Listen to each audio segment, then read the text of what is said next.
Welcome back to my YouTube channel. Make sure to like and subscribe to the channel for more interesting stories like these. Now, let's get into today's story video. I headed to the hills after learning of my wife's affair. Part 2. I'll give you a good discount on it. I'd even have a great plot of land where you could park it. You'd be doing me a favor if you could keep an eye on it for me. It can be beneficial for you to go away from your current position. Just an idea. It took me a while to grasp his thought. The bartender overheard the discussion and smiled. Hell, honey, she continues, if I could have gotten away from my crazy ex-husband years ago, I would have leaped at the opportunity to live in his trailer. Anything to simply get my mind on straight. I feel like I've strayed into the twilight zone, yet this may be precisely what I need. Yes, I tell Ray, I'll think about it and perhaps check it out. We say our goodbyes after a while and agree to meet up at his apartment in a few days. I began to feel as if I had some perspective and a chance to escape out of what I think is a nightmare, mixed in with a tremendous sadness. One thing is certain, I will never, ever want to be with my wife again. Cheating is a heinous crime in my opinion, and it is the one thing I would never allow. That night, I came home after Kathy and sat on the sofa. Kathy came out and inquired as to where I'd been. I approached her and inquired as to where she had been. You know I want to have some cocktails, she says. Are you having an affair? I questioned flatly. She appears surprised, but quickly regains her calm and answers. No, why would you ask me that? I inform her that I have heard she is connected with someone from work. She inquires, who told you that? I tell her about someone I know, but won't say who it is. She just tells me that I'm being foolish and that I'm drunk and crazy, and inquires as to my whereabouts. I invite her to join me at a pub for a few drinks with some pals. She simply looks at me, wanting to ask me more questions, but instead returns to our bedroom and goes back to sleep. I opted to sleep on the sofas since I now had proof that she has been lying to me for months. I didn't sleep at all, and I start imaging her in bed with this person, and I'm disgusted, wounded, and sad for myself. However, I am reminded of Ray's trailer. It's almost a revelation, and just thinking about it made me feel better. I must have done something wrong, but with the agony I was in, the fight or flight response simply immediately kicked in, and the flight part triumphed. We don't say anything the following morning and continue about our weekend as if nothing had occurred. I made arrangements to see Ray a few days later. I met Ray at his house. He has a large ranch, and the trailer is really very good, measuring around 26 in length and equipped with all of the basics for living. I took one with some pals over spring break in college and had a great time. I make Ray an offer on it, and he accepts. I almost take it from him. He gives me instructions to his ranch, and I go there to look it over. It's stunning. It's densely forested with scrub brush, and it seems to be surrounded by hiking and bicycle paths.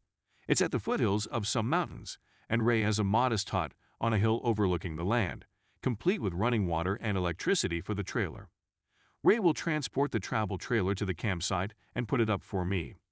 I attempted to get Kathy to come clean over the following several weeks, but all I got was gaslighting. I'd even warn her that if I find out she is cheating, there would be no turning back. This has the opposite effect of pushing her further into her affair fog and stinging me with denials. The denial is so awful that I nearly laughed. I have no tangible evidence of her cheating, and I curse myself for not photographing the two of them. As I go through this mental anguish, I realize I want out of this marriage. Rather of telling Kathy how I feel right now, I start creating plans. While she was at work, I began quietly removing my belongings from the apartment and transporting them to the trailer. This at least gives me the impression that I'm taking action.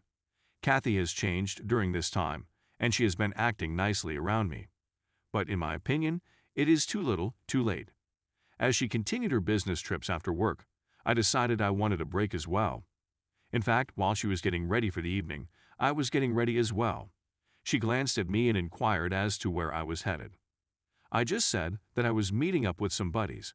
She began to inquire, and I just informed her that she didn't know them and that she wouldn't appreciate all the business stuff.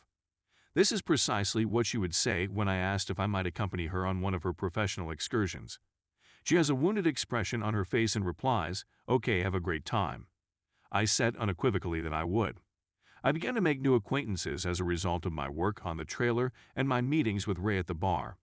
In reality, it has resulted in some amazing moments with Ray's friends and family. And in case anybody is curious, I chose to reduce my drinking in order to avoid developing negative habits. It would be all too simple to bury myself in self-pity. Around this time, Kathy informs me she has a business trip the next week. I ask who is going, and she says the executive team and several department heads. I just glance at her and tell her that I hope she has a wonderful time with her lover. I sort of wish I hadn't said it since it sparked a lot of back and forth. In many respects, I wish I knew more about her AP, but as Ray put it, in the end, it doesn't matter who the other person is. What counts is that she chose to walk out on you. She destroyed the marriage.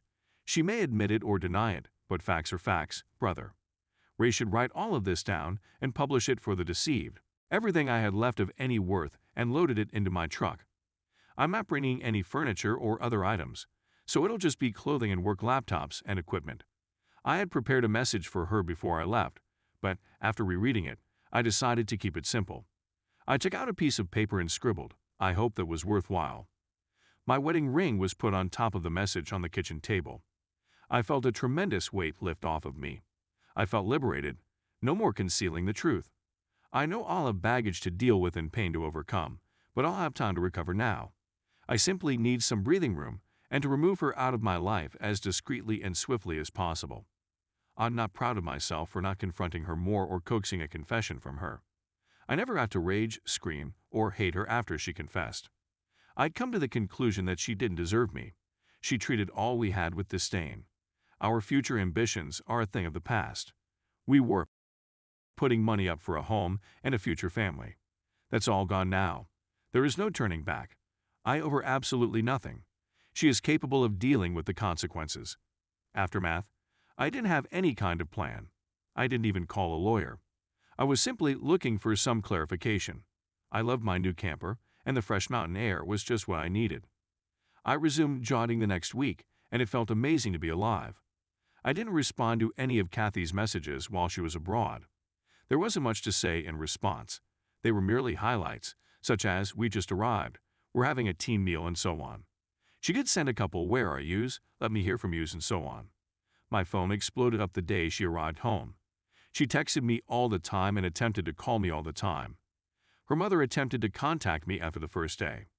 My father is the only remaining member of my family on my father's side, and we aren't close, so she didn't attempt to engage him. I didn't bother listening to the rest of her voicemails after the first few sobbing messages. "What is this?" she would ask in her messages. "We must communicate. I'm not sure what you believe you know, but nothing is going on. I'm not associated with anybody. I haven't had an affair." After a week of silence, she eventually texts me saying, "I'm sorry, things got out of hand. I was dating someone at work, but it didn't mean anything. I became distracted by my job, and you were gone a lot, and I just made a mistake. I was going to put a stop to it. Is that a typo?" This was the revelation I had been looking for all along. For some reason, it just served to increase my disdain for her. Why couldn't she be truthful? This was not the lady with whom I had hoped to have a future. And how long do errors linger? 6-8 months or a year. Her desire for me to return and work on the marriage grew sad at one point. She stopped harassing me for a few weeks. I still refused to respond to her. I didn't want her prying anything from me where I was living. I didn't want this lady to desecrate my sanctuary. Then, all of a sudden, she began sending me nasty messages like, "You are a coward. You're not going to speak to me. You don't give a damn about us. Please return home so that we can chat. Where have you gone? I'm willing to come to you. Please, Paul, let's chat and work things out." I don't recall all of the texts, but they all seem to be excuses with little apologies. I let it all pass through one ear and out the other.